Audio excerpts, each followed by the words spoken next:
Hello everyone, welcome to my YouTube channel. So after a very long time, we are going to discuss about something very interesting topic. Okay, we have already discussed about runoff and what are the factors that affect runoff. So today we are going to discuss about how do we compute the runoff. Runoff को कैसे compute किया जाता है उसके बारे में हम लोग डिस्कस करेंगे. ठीक है, तो बेसिकली रनऑफ जो है हम लोग चार तरीके से निकाल सकते हैं. तो इसको वन बाई वन हम लोग डिस्कस करेंगे पूरा डिटेल में, उसको अच्छे से समझना है. तो ये सब तो हम लोग समझ गए रनऑफ का क्या इंपॉर्टेंस होता है, क्यों हम लोग as a civil engineer runoff को कंप्यूट भी कर रहे हैं, क्यों इसका एस्टिमेट कर रहे हैं कि कितना रनऑफ जो है वो कैचमेंट एरिया से आएगा और वो वाटर को जो है ऐड करेगा, ज्वाइन करेगा रिवर को या स्ट्रीम को, जो भी है. ठीक है, इसका इंपॉर्टेंस हम लोग समझ गए थे कि डैम बनाने में भी इसका डाटा काफ़ी ज़रूरी है. इनफैक्ट हम लोग जो भी हाइड्रोलिक स्ट्रक्चर बनाते हैं, ब्रिजेस बनाते हैं, तो सब में रनऑफ जो है उसका बहुत बड़ा रोल रहता है. अब हम लोग डिस्कस करेंगे कि ड्यूरिंग मानसून सीजन के दौरान, ठीक है, रनऑफ आपका कितना एस्टिमेट हम लोग कर सकते हैं, कितना, इससे हम लोग को बहुत हेल्प हो जाता है कि फ्लड को कंट्रोल कैसे करेंगे हम लोग. अगर मान लीजिए रनऑफ हम लोग को आइडिया नहीं रहे तो बहुत सारा पानी जो है वो क्या होगा, रिवर को ऐड कर लेगा. तो रिवर में बहुत सारा वाटर जो है ज्वाइन अगर कर गया तो वही तो फ्लड का रूप लेता है. तो इसीलिए अगर किसी प्लेस में हम लोग को फ्लड को कंट्रोल करना है तो उस केस में हम लोग को रनऑफ को एस्टिमेट करना काफ़ी ज़रूरी होता है. तो बेसिकली ये चार तरीके से हम लोग क्या करते हैं, कैलकुलेट करते हैं, एस्टिमेट करते हैं रनऑफ को. तो उसके बारे में हम लोग डिस्कस करेंगे. तो पहला आपका रेशनल मेथड. ठीक है, रेशनल मेथड जो है वो काफ़ी कम्प्लेक्स फार्मूलाज होता है. यहाँ पे लिखा हुआ है rational formulas are more complex और वाइडली एप्लीकेबल होता है, काफ़ी ये विस्तृत भी होता है, बट रिक्वायर मोर डाटा. लेकिन इसमें डाटा का रिक्वायरमेंट ज़्यादा रहता है अप्लाई करने के लिए इसको, इस फॉर्मूला को. ठीक है, मतलब कुछ कुछ फार्मूलाज होता है, जैसे एम्पिरिकल फार्मूला हो गया. तो एम्पिरिकल फार्मूला क्या होता है, वो पूरा एक्सपीरियंस पे बेस्ड रहता है. जैसे कोई इंजीनियर कोई पार्टिकुलर साइट में वर्क कर रहा है, ठीक है, तो वहाँ पे कितना रनऑफ हर एक साल आता है, तो वो जो है अपना एक्सपीरियंस के अनुसार बता देता है कि इतना ही है यहाँ पे रनऑफ क्रिएट होता है, इतना ही फ्लड आता है. तो वो एक्सपीरियंस के बेस्ड पे जो आपका फॉर्मूला देता है उसको एक एम्पिरिकल फार्मूला बोलते हैं. तो काफ़ी सिंपल वगैरह रहता है. लेकिन अगर रेशनल मेथड का बात किया जाए तो वो एक्सपीरियंस के बेस्ड पे खाली नहीं रहता है, वो काफ़ी कम्प्लेक्स होता है और वो एक ही साइट में एप्लीकेबल नहीं होता है, बहुत सारे साइट में एप्लीकेबल होता है. इसमें ज़्यादा डाटा का रिक्वायरमेंट होता है, तभी इसके थ्रू हम लोग क्या कर सकते हैं, वैल्यू कैलकुलेट कर पाते हैं. तो आइए हम लोग डिस्कस करते हैं पहला फॉर्मूला, जो कि ये रेशनल मेथड. ठीक है, रेशनल मेथड का अगर बात करें तो इसके थ्रू अगर हम लोग रनऑफ कैलकुलेट अगर करना चाहें, ठीक है, तो उसका फॉर्मूला होता है Q is equal to KIA/36, जहाँ पे Q आपका रनऑफ है जो कि क्यूमेक में आएगा. क्यूमेक सब समझते हैं, मीटर क्यूब पर सेकेंड. Q आपका रनऑफ है जो मीटर क्यूब पर सेकंड में रहेगा. के आगे आपका कॉफिशिएंट ऑफ रनऑफ या फिर रनऑफ कॉफिशिएंट बोलिए. आई जो है आपका रेनफॉल इंटेंसिटी है, जिसको हमेशा सेंटीमीटर पर आवर में हम लोग रखेंगे. रेनफॉल इंटेंसिटी मतलब कि जैसे एक आवर में 2 सेंटीमीटर हुआ तो 2 सेंटीमीटर पर आवर हो गया रेनफॉल का इंटेंसिटी. फिर ए जो है, ये ए जो है आपका कैचमेंट एरिया हो गया, जिसको हम लोग हेक्टेयर्स में रखेंगे. ठीक है, ए हो गया कैचमेंट एरिया, तो एक उसको हेक्टेयर्स में रखेंगे. एक हेक्टेयर का स्पेलिंग गलत हो गया, तो don't mind the spellings, actually I know the spellings. No, it is correct. तो 1 hectare is equal to 10⁴ metre square. तो दिस अमाउंट ऑफ एरिया, एक हेक्टेयर में 10⁴ मीटर स्क्वायर एरिया होता है. अब देखिए यहाँ पे आप एक चीज़ नोटिस करेंगे, यहाँ पे जो रनऑफ है वो डायरेक्टली प्रोपोर्शनल है के यानी रनऑफ कॉफिशिएंट के. अब के का वैल्यू जो है वो ऐसे, अगर इस पे बेस्ड क्वेश्चंस अभी हम प्रीवियस ईयर क्वेश्चन जितना भी देखे तो इस पे बेस्ड क्वेश्चंस तो नहीं था, लेकिन इन फ्यूचर में भी आ जाए तो इसीलिए हम लोग को जानना जरूरी है. खैर हम लोग शॉर्ट में ही पढ़ रहे हैं इसको. अब यहाँ पे के क्या है, आपका रनऑफ कॉफिशिएंट है. तो हम लोग ऑब्वियसली पढ़े हैं कि रन ऑफ कोफिशिएंट किस टाइप के एरिया में आपका ज़्यादा रहना चाहिए, कहाँ कम रहना चाहिए। यहाँ पे आपको पता है कि Q आपका रन ऑफ है और ये K जो है रन ऑफ कोफिशिएंट है। अगर रन ऑफ ज़्यादा बढ़ेगा तो इसका मतलब क्या है, रन ऑफ कोफिशिएंट भी ज़्यादा होगा, तो इसका वाइस वर्सा भी हो सकता है। मींस रन ऑफ कोफिशिएंट का वैल्यू अगर ज़्यादा है तो आपका रन ऑफ भी आपका क्या होगा, ज़्यादा होगा, क्योंकि डायरेक्टली प्रोपोर्शनल है। अब हम लोग K का वैल्यू देखिए लाई करता है, अलग अलग एरिया के लिए अलग अलग वैल्यू रहता है, वैल्यू का रेंज। जैसे अगर हम लोग अर्बन एरिया का बात करें तो उस केस में K का वैल्यू रहेगा 0.40 से 0.80। वैसे ही अगर कल्टीवेटेड एरिया का बात करें तो K का वैल्यू है 0.30 से 0.70 के बीच रहता है, ठीक है। ऐसा आपको क्वेश्चन में प्रोवाइडेड रहेगा K का वैल्यू आपको कितना कंसिडर करना है। पास्चर्स का अगर बात करें, पास्चर्स यानी ग्रासलैंड, जहाँ बड़ा बड़ा घास रहता है, ठीक है, तो उस केस में रन ऑफ कोफिशिएंट का वैल्यू 0.10 से 0.40 के बीच रहता है। फॉरेस्ट एरिया में आपका 0.10 से 0.40 के बीच रहता है। तो एक चीज़ आप डिस्कस कीजिए, अगर K का वैल्यू ज़्यादा, इसका मतलब रन ऑफ का वैल्यू ज़्यादा। K का वैल्यू सबसे कम किस में, फॉरेस्ट एरिया में। तो फॉरेस्ट एरिया में K का वैल्यू कम किस लिए है, obviously you know the reason, हम लोग इससे पहले भी पढ़ते आए। फॉरेस्ट एरिया में आपका ट्रीज रहेगा, ट्रीज का वाटर होल्डिंग कैपेसिटी ज़्यादा होता है, तो इसी में वहाँ पे क्या होता है, रन ऑफ कम होता है। क्लियर है। वही अगर पास्चर का बात करें तो पास्चर हो गया बड़ा बड़ा ग्रासलैंड, तो उसका भी वाटर होल्डिंग कैपेसिटी ज़्यादा है, इसीलिए वहाँ पे भी कोफिशिएंट का वैल्यू, रन ऑफ कोफिशिएंट का वैल्यू क्या है, कम है।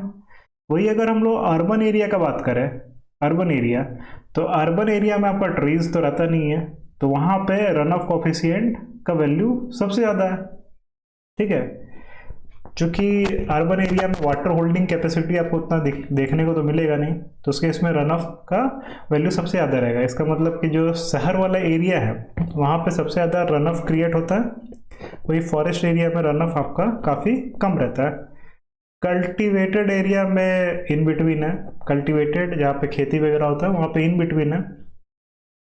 एक चीज़ और आप नोटिस करेंगे कि Q जो है वो डायरेक्टली प्रोपोर्शनल आपका K के तो है ही, मतलब रन ऑफ कोफिशिएंट अगर बढ़ेगा तो आपका रन ऑफ भी बढ़ेगा। Q जो है वो डायरेक्टली प्रोपोर्शनल है I के भी।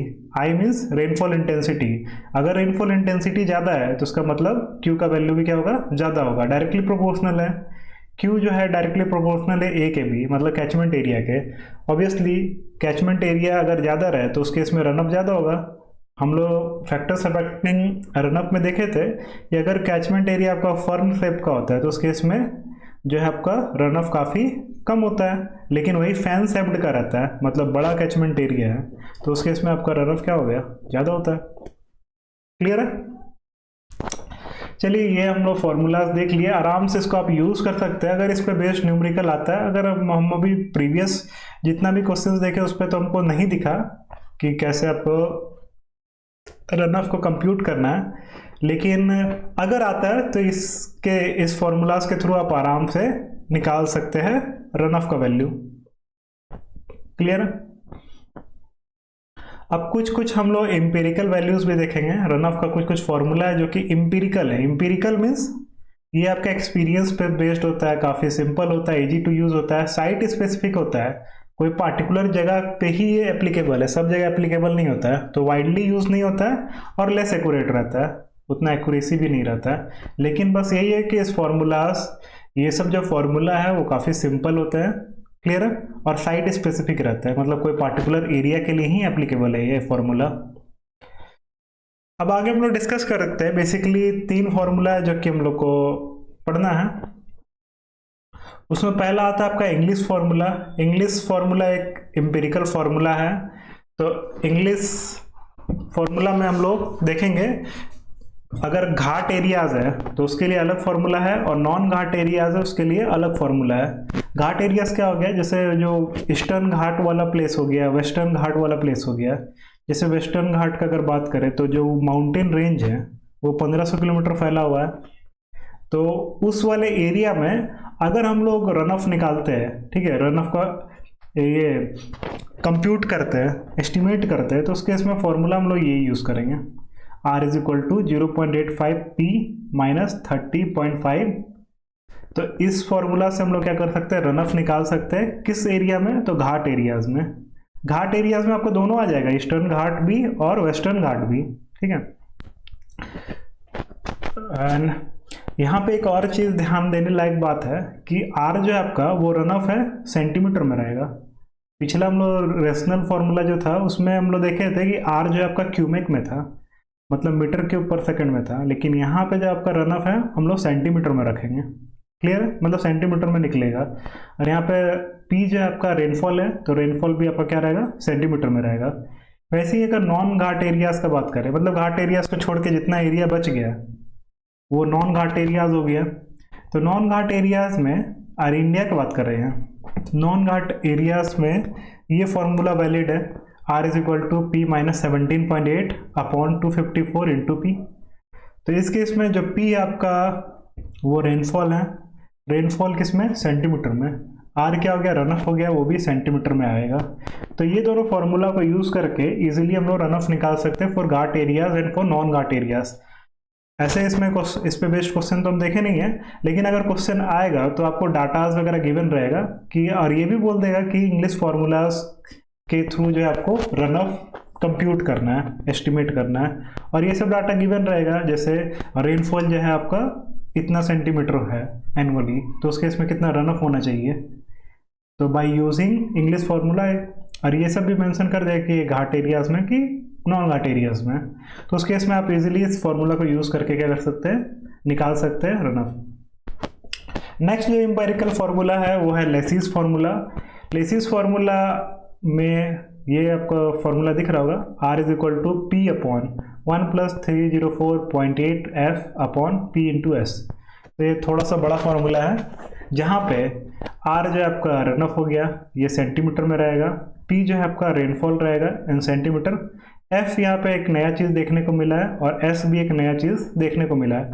एफ क्या होता है, एफ होता है आपका monsoon duration factor. Have you heard about what is monsoon duration factor? Simple जैसा लिखा वही है, मानसून ड्यूरेशन मीन्स मानसून जो है आपका उसका ड्यूरेशन कहाँ तक है, मतलब कितना दिन तक मानसून आपका चला है। तो अब उसमें कौन कौन सा डेज हम लोग कंसिडर करेंगे, तो वैसा हर एक दिन को कंसिडर करेंगे जिसमें रेनफॉल आपका 2.5 mm पर डे या उससे ज़्यादा हुआ है। मतलब 2.5 mm से अगर ज़्यादा हुआ है उस दिन को जो हम लोग कंसिडर करेंगे मानसून ड्यूरेशन में, ठीक है।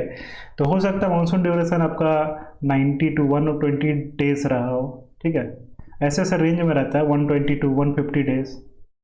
तो ये आपका मानसून ड्यूरेशन है। तो हर एक के लिए अलग अलग फैक्टर है, तो ये फैक्टर जो है कितना से कितना के बीच रहता है, तो 0.50 से 1.50 के बीच में, ठीक है। जनरली 90 to 120 डेज में आपका फैक्टर 0.50 के लगभग रहता है। तो ये आपका जो फैक्टर है मानसून ड्यूरेशन फैक्टर, ये आपका क्वेश्चन में प्रोवाइडेड रहेगा कि मानसून ड्यूरेशन फैक्टर इतना है। क्लियर है, और आपको बस अप्लाई करना होगा। एक और नया चीज़ हम लोग यहाँ पे देख रहे हैं, यहाँ पे एस एक है कैचमेंट फैक्टर। कैचमेंट फैक्टर भी आप लोग आराम से समझ जाएंगे। कैचमेंट फैक्टर क्या होता है, जैसे कैचमेंट जो हम लोग का कैचमेंट है, जहाँ से पानी जो है ज्वाइन कर रहा है रिवर को, तो वो आपका कैचमेंट हो गया। तो कैचमेंट जो है,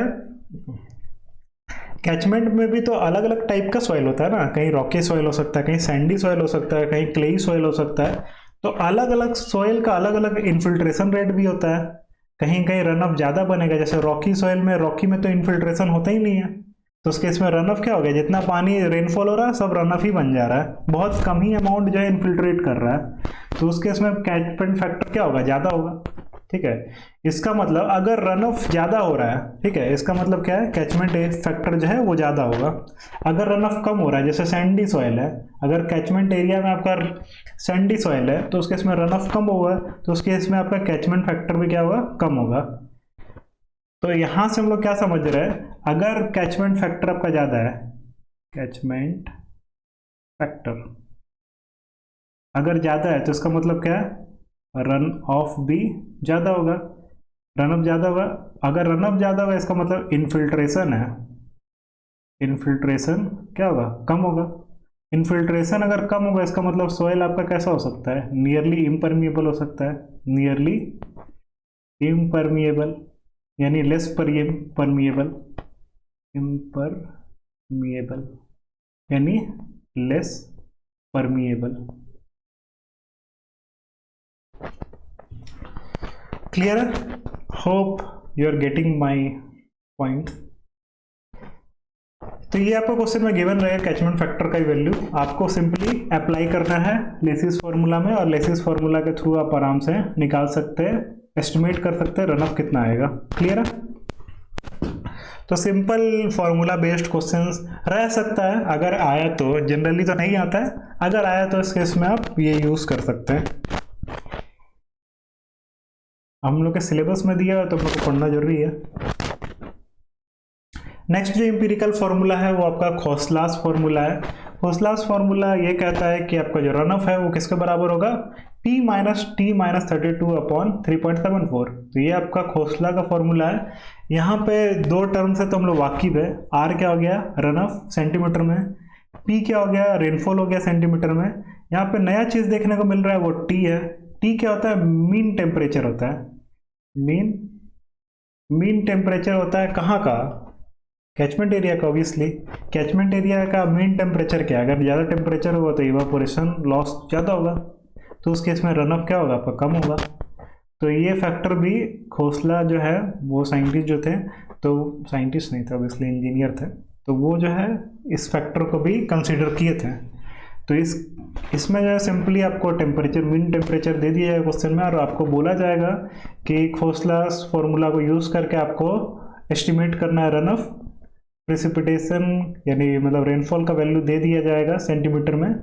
तो उस केस में आप ये फॉर्मूला के थ्रू आराम से रन ऑफ को एस्टिमेट कर सकते हैं। तो ये दो तरीका हो गया, ठीक है, जिसके थ्रू हम लोग रन ऑफ को एस्टिमेट कर सकते हैं। दो और पढ़ना है हम लोग को, इन्फिल्ट्रेशन और इन्फिल्ट्रेशन मैथड और एक यूनिट हाइड्रोग्राफ मैथड। ये दोनों भी हम लोग डिस्कस करेंगे नेक्स्ट क्लास में, वो जल्दी ही हम ले लेंगे, इधर थोड़ा सा बिजी चल रहे थे। Hope you understand and hope this lecture is crystal clear to you. If any problem persists, कुछ भी प्रॉब्लम होता है आप इजीली कमेंट सेक्शन में कमेंट कर सकते हैं, and kindly subscribe my channel and share also. इससे करने से क्या होता है कि हमको थोड़ा सा मोटिवेशन आता है, हमको भी लगता है कि हाँ चलो ठीक है, अगर स्टूडेंट सब सब्सक्राइब कर रहे हैं या शेयर कर रहे हैं या फिर देख रहे हैं तो थोड़ा हमको भी मन करता है कि और वीडियोस हम बनाएं। So hope you understand and kindly subscribe and share my channel and like it also if you like. Thank you so much. This is all for today.